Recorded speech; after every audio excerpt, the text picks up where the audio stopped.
ഇന്ത്യയും പാകിസ്ഥാനും തമ്മിൽ ഉണ്ടായ വെടിനിർത്തൽ കരാറിനെ കുറിച്ച് വ്യത്യസ്ത അഭിപ്രായങ്ങളാണ് ഇന്ത്യയും അമേരിക്കയും തമ്മിൽ ഉണ്ടായിട്ടുള്ളത്.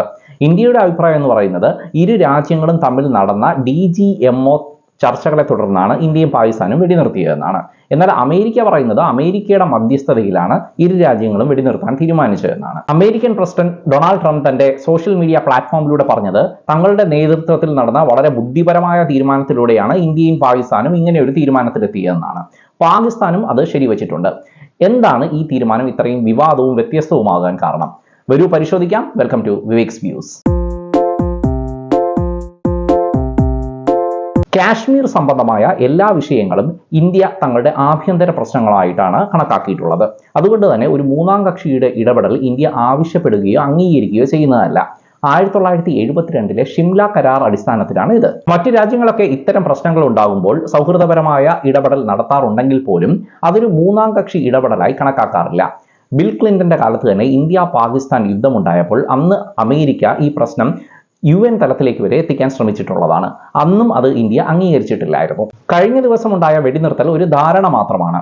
ഇനി മുന്നോട്ടുള്ള ഉഭയകക്ഷി ചർച്ചകൾ പ്രകാരമായിരിക്കും തീരുമാനമുണ്ടാവുക.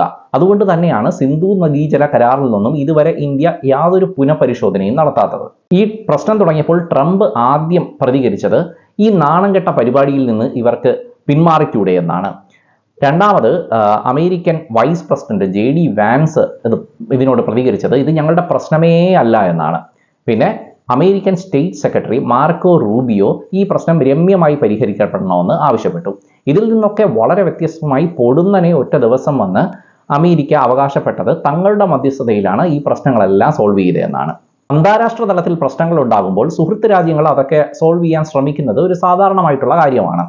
യുക്രൈൻ, റഷ്യ, പലസ്തീൻ, ഇസ്രായേൽ പ്രശ്നങ്ങൾ ഉണ്ടായപ്പോഴത്തേക്കൊക്കെ പല രാജ്യങ്ങളും അതൊക്കെ ലഘൂകരിക്കാനായിട്ട് ഇടപെട്ടിട്ടുണ്ട്. അതുപോലെ അമേരിക്കയും ഇന്ത്യ പാക് പ്രശ്നങ്ങളിലൊക്കെ ഒരുപാട് ഇടപെടൽ നടത്തിയിട്ടുണ്ട് എന്നുള്ളതൊരു സത്യം തന്നെയാണ്. അമേരിക്ക മാത്രമല്ല, Saudi Arabia, UAE, Russia, Iran ഈ രാജ്യങ്ങളൊക്കെ ഇടപെടൽ നടത്തിയിട്ടുണ്ട് ഈ പ്രശ്നം രമ്യമായി പരിഹരിക്കാനായിട്ട്. പക്ഷെ ഇതൊന്നും ഒരു മധ്യസ്ഥത ഇടപെടലായിട്ട് കണക്കാക്കേണ്ടതില്ല. അവരാരും അങ്ങനെയൊന്നും അവകാശപ്പെട്ടിട്ടുമില്ല. എന്നാൽ അമേരിക്കയുടെ ഈ അവകാശപ്പെടലാണ് ഇതൊരു വ്യത്യസ്ത പ്രശ്നമായി മാറ്റുന്നത്. അമേരിക്കൻ പ്രസിഡന്റ് ട്രംപ് ഇപ്പോൾ ഇട്ട പോസ്റ്റ് സോഷ്യൽ മീഡിയയിൽ അത് അദ്ദേഹത്തിന്റെ വ്യക്തിപരമായ ഒരു ശൈലിയാണ്. എന്തിൻ്റെയും ഏതിൻ്റെയൊക്കെ ക്രെഡിറ്റ് അടിച്ചെടുക്കാനായിട്ട് നിൽക്കുന്ന അദ്ദേഹത്തിന്റെ ഒരു ശൈലി സുപ്രസിദ്ധമല്ല കുപ്രസിദ്ധമാണല്ലോ എന്ന് പറയണം. അതുപോലെ തന്നെ അമേരിക്കയ്ക്ക് ശക്തിക്ക് ഇപ്പോഴും യാതൊരു ചോർച്ചയും സംഭവിച്ചിട്ടില്ല. അവരിപ്പോഴും ലോകത്തിലെ വൻ ശക്തി തന്നെയാണ് എന്ന് മറ്റ് രാജ്യങ്ങളെ ഒന്ന് ബോധ്യപ്പെടുത്താനാണ് ഈ ക്രെഡിറ്റ് അടിച്ചെടുക്കൽ ശ്രമം. അതും നമ്മൾ ഓർക്കേണ്ടതായിട്ടുണ്ട്. അതുമാത്രമല്ല, മറ്റൊരു കാര്യം എന്ന് പറയുന്നത് ഇങ്ങനെയുള്ള പ്രശ്നങ്ങൾ ഉണ്ടാകുമ്പോഴത്തേക്ക് ഈ പ്രശ്നത്തിൽ ഉൾപ്പെട്ട രാജ്യങ്ങളെ കുറ്റപ്പെടുത്താനുള്ള ഒരു അവസരമായിട്ടും അവർ ഇതിനെ ഉപയോഗിക്കാറുണ്ട്. ട്രംപിന്റെ ഈ നിലപാടിൽ നിന്ന് വലിയൊരു പാഠമാണ് നമുക്ക് പഠിക്കാനുള്ളത്. ഇന്ത്യയുടെ എത്ര തന്ത്രപ്രധാനമായ സുഹൃത്ത് രാജ്യമാണെന്ന് പറയുമ്പോഴത്തേക്കും നമ്മളൊരു കാര്യം മനസ്സിലാക്കേണ്ടത് അമേരിക്ക എപ്പോഴും അമേരിക്കയുടെ കാര്യത്തിനാണ് പ്രാധാന്യം കൊടുക്കുന്നത്. അങ്ങനെ തന്നെ ആവണം ഒരു രാജ്യം. എങ്കിലും നമ്മൾ അത് മറന്നു പോകരുത്. പാകിസ്ഥാനുമായിട്ടാണെങ്കിൽ ഇപ്പോഴത്തെ പ്രശ്നത്തിൽ പാകിസ്ഥാനും ഇന്ത്യയും ഒരുപോലെ സുഹൃത്ത് രാജ്യമാണ് എന്നാണ് അമേരിക്ക പറഞ്ഞത്. മാത്രമല്ല, ഇപ്പോഴത്തെ നിലവിലെ പാകിസ്ഥാൻ ഭരണകൂടത്തിന് അമേരിക്കയുമായിട്ടുള്ള ബന്ധം നല്ല നിലയിൽ തന്നെയാണ്. ഇമ്രാൻഖാനെ തടവിൽ പാർപ്പിച്ചിരിക്കുന്നത് അമേരിക്കയുടെ അറിവോടുകൂടി തന്നെയാണ്. അമേരിക്കൻ താല്പര്യങ്ങൾക്ക് വഴങ്ങുന്ന ഒരു ഭരണകൂടം തന്നെയാണ് പാകിസ്ഥാനിൽ ഇപ്പോൾ നിലവിലുള്ളത്. അതുകൊണ്ട് തന്നെയാണ് പാകിസ്ഥാന് IMF ലോൺ കൊടുക്കുന്നതിൽ അമേരിക്ക യാതൊരു എതിർപ്പും പ്രകടമാക്കാതിരുന്നത്. അതിനുള്ള ഒരു നന്ദി പ്രകടനം എന്നോളമാണ് ഈ മധ്യസ്ഥത ചർച്ച വഹിച്ചത് അമേരിക്ക തന്നെയാണ്.